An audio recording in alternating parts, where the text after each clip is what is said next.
On dirait que c'est penché. Hi guys. Make me feel like you ain't never had it. Stretching you out like you are elastic. Ok guys, félicitations, vous êtes arrivés en 2e année. Congratulations. Bon, c'est un peu tôt pour dire ça, mais via ces vidéos, vous allez voir comment c'est d'étudier en France et comment c'est d'étudier à l'étranger, mais dans le cadre de ton université. Ma copine d'amour a décidé de m'aider pour réaliser cette vidéo. Donc moi, je vais vous filmer en France. Je vais vous montrer un peu comment ma journée se déroule. Elle va vous montrer comment sa journée à elle se déroule. Pour les 2e années, donc quand vous choisissez votre parcours, pour ceux qui sont à l'UPEC, là où je suis, vous n'allez pas avoir une classe par rapport à votre spé directement à partir de la 2e année. Vous allez avoir une classe, ça va être comme en terminale quand vous êtes en STMG. Vous avez une classe pour le tronc commun et une classe pour tout ce qui va être spé. Donc les spé, ça se déroule comment? Donc une semaine sur 2, vous avez 2 jours dans la semaine où ce sont des jours consacrés à vos spé. Donc moi c'est lundi, mardi, comme tous les 2e années dans mon UT à vrai dire, que ce soit alternant, multi. Donc les multi, c'est ceux qui vont à l'école et ceux qui vont aussi en entreprise, mais c'est pas comme les alternants qui eux c'est une semaine. Les multi c'est 2-3 jours dans la semaine et le reste de la semaine à l'école. Donc voilà comment ça se passe. On commence les cours à 9h comme vous allez le voir dans les vidéos qui vont suivre, mais également on peut commencer plus tard. C'est pas une obligation de commencer à 9h, tout dépend de votre emploi du temps. Je vais vous mettre un emploi du temps typique, excusez-moi, que je pourrais avoir au cours de la semaine, et on peut terminer soit très tôt ou soit très tard, dont 18h.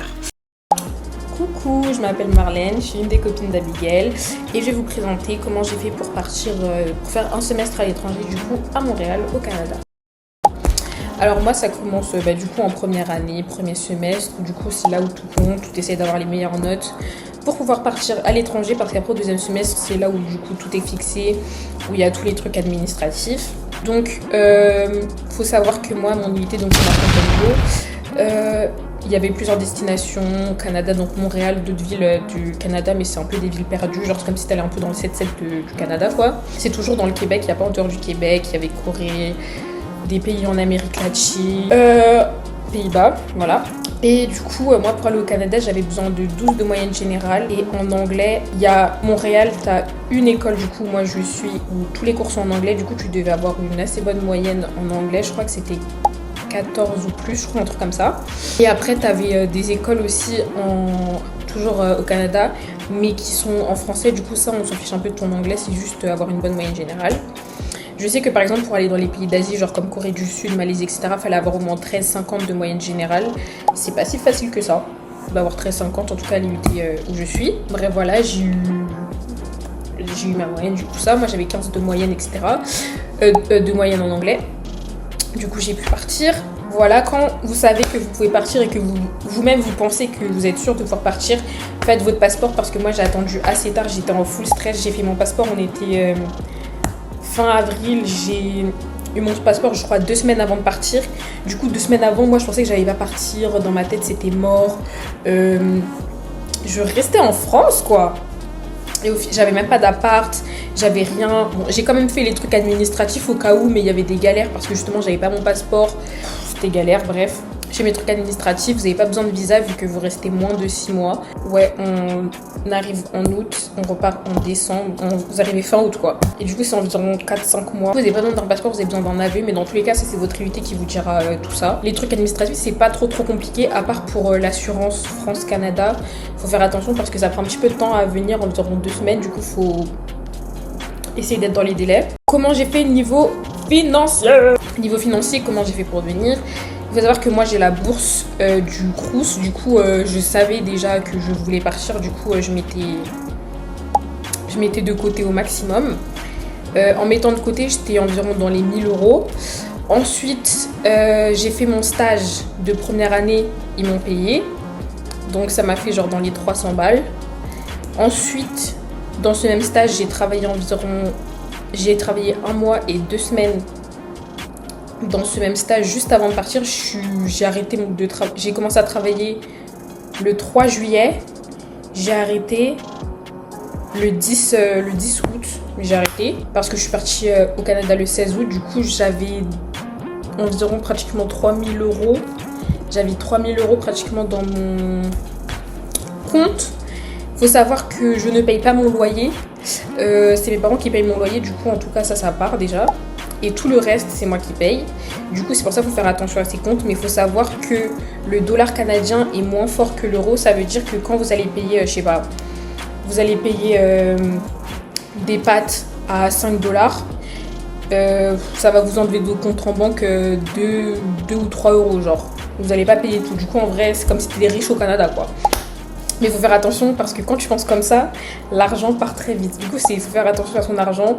On ne vous dit pas de se priver, mais faites attention parce que quand tu vois qu'à chaque fois, c'est le minimum qui part, franchement, ça te fait plaisir et tu te dis t'es riche.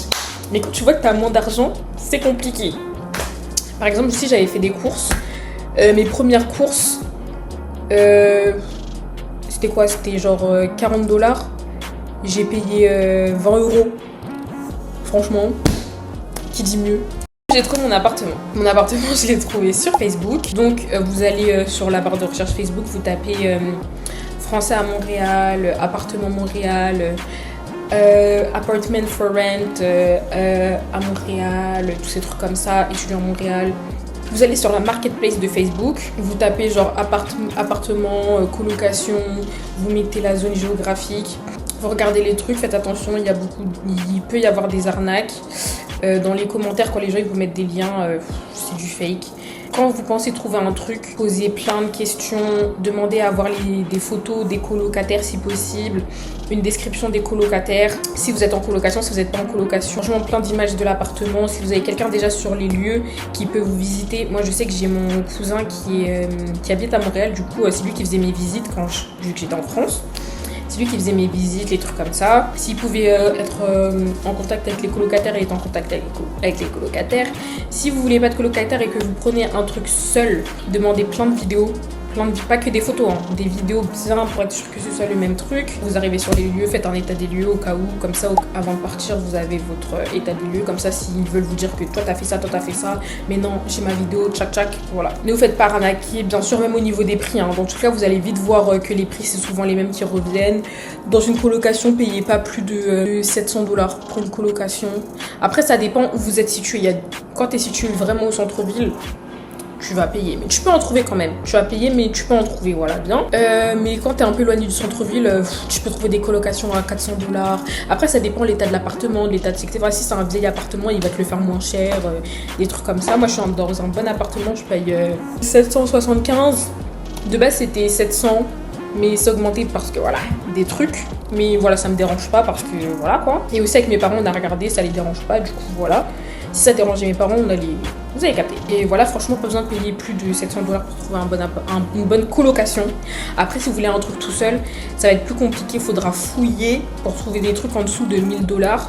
Il faudra bien fouiller, mais si vous êtes dans le centre-ville, vous n'allez jamais trouver en dessous de 1000 dollars, à part si c'est vraiment un sous-sol. Sinon, ouais, voilà. Au niveau des cours, je vais donner une capture d'écran à Abigail, comme ça elle vous la mettra, je vous mettrai mon emploi du temps là. Au niveau des cours, franchement c'est chill, il n'y a que 2 jours où je commence à 8h, je finis tout le temps à 16h, mais il faut savoir qu'ici ils ne font jamais les cours jusqu'à la fin. Ça veut dire que si tu as un cours de 8h à 10h, ton cours tu le finis à 9h ou tu le finis à 9h30 max, 9h45 si vraiment vous êtes en train de travailler ou de faire un truc de groupe, un vrai truc. D'habitude 9h30, 9h max, t'es dehors. Pareil, je suis censée finir à 16h tous les jours. 15h, 15h30, je suis dehors. Ce qui est bien, t'as aussi des grosses pauses. Je pense qu'ils nous ont ils mettent des grosses pauses parce que t'as pas de vacances. Jusqu'en décembre, t'as pas de vacances. T'as que t'as que quelques jours pour Thanksgiving. Genre, t'as 3-4 jours. Je sais que l'année dernière, ils ont eu une semaine. Là, nous, on a de samedi jusqu'à mardi. Et voilà, il y a aussi un petit week-end de 3 jours parce que pour leur fête du travail, là. Sinon, c'est tout. Après, mais en vrai, c'est faisable. Vu que tu as des gros trous de 2-3 heures, tu peux aller il y a des endroits pour aller dormir. Je crois que j'ai fait une vidéo, j'enverrai à Abdi aussi. Tu as des endroits pour aller dormir. Tu as la bibliothèque. Franchement, c'est chill. Donc moi, je l'ai pas dit, je suis au cégep Vanier. Donc c'est un cégep anglophone. Donc tous les cours sont en anglais. La plupart des étudiants ils parlent anglais. Bon, ils vont savoir te parler en français. Il y en a, le français c'est vraiment compliqué pour eux. Mais franchement c'est chill, tu peux leur parler en français, tu peux leur parler en anglais, c'est grave cool. Moi j'ai choisi ce cégep parce que c'était en anglais, si c'était en français je serais pas partie. Les cours aussi sont en anglais, les travaux de groupe sont en anglais, etc. Les rendus en anglais, bref vous avez capté. Au niveau des amitiés ici au Canada, vous allez savoir que vous allez être avec plusieurs UT, UT de Franche-Comté, UT de Rambouillet, UT de Cergy, UT de je sais pas quoi. Vous allez du coup être plusieurs Français, ce qui est cool. Franchement avec les Français vous pouvez faire des plans, sortir dehors, comme ça vous découvrez la ville ensemble, c'est grave cool. Il faut savoir que pendant ce week-end de Thanksgiving là, la plupart des gens du coup les Français ils vont à New York. Voilà ce que je suis en train de faire, on prépare un petit voyage à New York. Mais il faut savoir qu'au niveau des amitiés canadiennes, c'est que ici dans tes cours, tous tes cours, t'as jamais les mêmes personnes dans les cours. Ça veut dire que j'ai un cours de business international, j'ai certaines personnes. Cours de Essential of Business, c'est pas les mêmes personnes. J'ai que 2 cours, donc négociation et business international, où j'ai pratiquement que les mêmes personnes. Sinon après tous les autres c'est des personnes différentes. Ce qui est bien comme ça t'amène à parler à un peu tout le monde, découvrir de nouvelles personnes et pas que les mêmes personnes de ta classe. Ça t'aide à t'ouvrir un peu, à savoir voilà c'est cool. Mais c'est aussi un désavantage parce que ici les amitiés, je sais pas si vous avez vu les TikTok en mode ouais ici c'est grave que des amis, je sais pas si vous avez vu sur les TikTok genre ouais c'est, même aux États-Unis vous disiez ouais c'est grave des amis 8h, 18h, c'est réel. Enfin à part si vous, la plupart des gens ici se connaissent déjà d'avant parce que ça fait 3 ans qu'ils sont déjà au cégep, parce qu'ils se connaissaient du lycée, du coup ils se retrouvent ici, ils sont amis. Mais quand tu viens d'arriver, et surtout pour nous on reste pas toute l'année, on reste que 4 jours, genre les amitiés c'est juste des amitiés d'école, vous allez pas vous voir dehors. À part moi je me suis fait une copine franchement thank God, genre on se fait des sorties et tout, mais sinon vous allez pas vous voir dehors, c'est juste des amitiés ici pour manger, pour rigoler entre les cours, entre les trucs, mais vous allez pas vous sortir dehors. Les personnes avec qui vous allez sortir etc, ça va être les Français, les potes que vous êtes fait qui sont de France, et vu que vous êtes dans la même galère, vous connaissez personne, vous n'avez pas forcément de potos canadiens, bah vous traînez ensemble et franchement c'est très cool, moi ça me dérange pas, comme ça on fait des sorties ensemble, on rigole, on découvre la ville ensemble, franchement c'est grave cool. Faites-vous des amis français, essayez de faire des amis canadiens, comme ça vous practice votre anglais en fait, et c'est pour ça qu'on est là. Je sais qu'il y a des Français, ils sont là pour juste apprendre anglais ou même juste pour améliorer leur anglais. Moi perso je suis là pour améliorer vu que je sais déjà parler anglais. Mais faites pas comme certains Français que j'ai vus, ils parlent que en français. Ça veut dire qu'en cours, parce que je pense qu'ils sont stressés, ils sont gênés de parler et tout, on m'a dit ça. Et du coup, ils font que parler en français, même avec les gens, ils leur parlent en français. Moi, je fais en sorte de pas leur parler français, à part si j'ai des mots qui m'échappent, genre du coup, je vais leur parler en français. Mais sinon, parlez anglais. Genre les gars, vous êtes là pour ça. Si vous voulez parler français, vous allez dehors et tout le reste du Canada parle français. Là, vous êtes dans l'école et parlez anglais en fait. Et voilà, entre les... Genre, même si vous faites pas des amis en dehors de l'école, dans l'école, profitez-en pour parler à des gens comme ça. Quand il y a des travaux de groupe, vous savez que vous pouvez aller avec ce Canadien, cette Canadienne, etc. etc. Ça, c'est grave cool. Et voilà, soyez pas trop shy. Franchement, au bout de 3 semaines, ça y est. Moi, j'en ai plus rien à faire. Là, ça fait pratiquement un mois qu'on est là. C'est fini d'être timide, c'est fini d'être shy. Tu connais la réponse à la question, tu lèves ta main, tu réponds en anglais, pas en français. Voilà, c'est bon. C'est fini. Dans mon école, c'est grave cool, ils font grave des activités. Il y a eu le barbecue qu'on a eu. Le barbecue qu'on a eu, c'est grave cool. Genre, c'est vraiment comme dans... En fait, c'est vraiment comme dans les séries quand ils disent qu'il y a des clubs de je sais pas qui, je sais pas quoi. Il y a le club palestinien, je crois. Il y a le club des premiers secours, club religion, club des enfants de sourds, club animé, club vidéo game. Ouais, des trucs club de lecture, genre vraiment des trucs comme ça. Franchement c'est grave cool. Dans la cantine quand t'entres et tout, il y a les genre les DJ en devenir qui sont en train de mettre leur musique et tout, genre c'est grave drôle. Genre les musiques elles sont grave aléatoires mais enfin c'est grave cool. Voilà, il y a eu le barbecue qu'on a eu. En fait, franchement, c'est le divertissement, quoi. Franchement, c'est le divertissement. Qu'est-ce que je pourrais dire d'autre? Ouais, franchement, vu que vous avez des gros trous et que... bon, je sais qu'il y en a qui finissent à 18h, donc qui finissent vers 17h, 17h30. Franchement, je sais que c'est chaud après de sortir, de faire la mala, tout ça. Non, je regarde pas la mala, mais genre de sortir, de découvrir un peu la ville. Mais franchement, les week-ends, n'hésitez pas. Profitez de vos pauses entre les cours pour travailler. Comme ça, après le week-end, vous êtes tranquille, vous sortez avec vos potes. Franchement, c'est grave cool. Et franchement, n'hésitez pas à profiter de la vie, vous êtes jeunes. Profitez de sortir au Canada. Franchement, c'est New York en moins ghetto en fait. J'abuse, mais genre quand tu vois les gratte-ciels et tout, c'est grave impressionnant quand, comme moi, genre t'as jamais quitté l'Europe ou ta petite France là. Franchement, c'est grave impressionnant, pardon. N'hésitez pas pendant le week-end des 3 jours, je l'ai pas fait parce que j'y ai pas pensé, mais n'hésitez pas à aller genre à Toronto, aller à Ottawa, visiter Québec, c'est une ville à côté. Bon après Québec, il n'y a pas trop de trucs à visiter, c'est un peu minot, vous le faites rapidement en un jour même. Franchement, c'est grave cool. Si vous avez l'opportunité d'aller au Canada, Montréal, ou même juste de partir dans un autre pays, faites-le. Franchement, si vous vous sentez prêt aussi, franchement, c'est... Moi, la France, là, ça... à part la nourriture, la France, ça me manque pas. Franchement, j'aime trop. J'ai juste peur quand il va commencer à faire froid, mais bon, voilà, ça va aller. On part avant les grosses neiges, enfin, le grand froid. Genre, le grand froid, ça arrive genre... en janvier, etc. Nous, on va avoir du froid, mais genre, apparemment, c'est chill. Mais voilà. N'hésitez pas à partir. Franchement, moi, je kiffe. J'aime trop les gens ici. Ils sont trop gentils, trop open-minded. Genre, c'est pas les Français aigris de Paris, là. Franchement, profitez. Et voilà, du coup, bah, je vous laisse avec le vlog. Voilà, sans plus tarder, je vous laisse avec la suite de la vidéo. Et si jamais j'ai d'autres petits commentaires à faire, je ne vais pas me gêner. Et je vais les faire. On commence les cours. Du coup, on va commencer le vlog tout simplement. On commence les cours à 9h et là, il est 8h47. La douce vie de prendre les transports en commun. Bon, on se retrouve à le next moment. Ok, du coup, on a terminé le cours. Le cours était long, j'étais fatiguée. Très fatiguée. On a travaillé, on a écrit, les doigts ils sont comme ça là. Ok, so guys, en fait c'est très simple. Là on a une pause de 1 heure, donc on a mangé à 13h et on reprend du coup à 14h et on va reprendre avec un cours d'RCN. Tous nos cours font 2 heures. Et là on apprend à monter des vidéos. Bien évidemment pas sur 4Cup, mais sur un autre truc.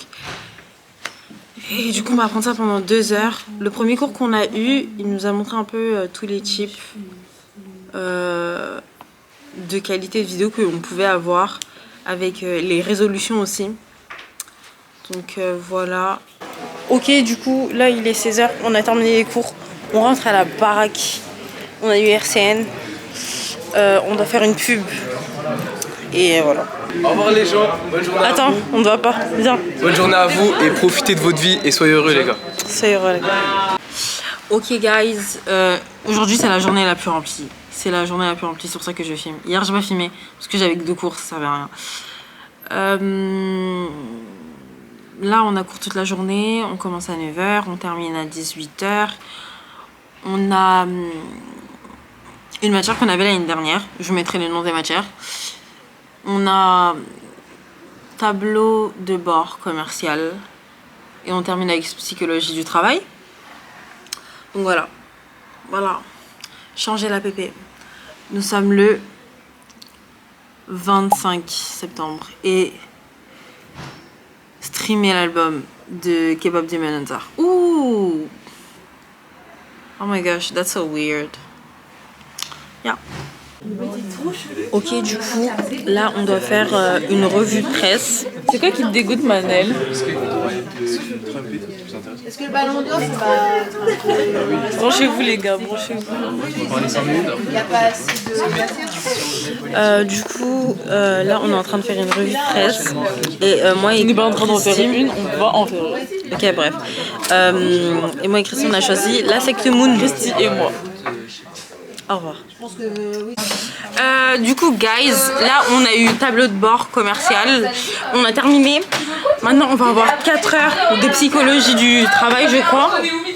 Donc voilà. Là, on est en pause midi. Il est quelle heure, Maëlle, s'il te plaît? 57. Il est 57. Il n'y a pas beaucoup de bruit dans ma classe, mais c'est normal. It feels like a party every day. J'espère que vous avez la ref. Hashtag Gen Z.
Bye.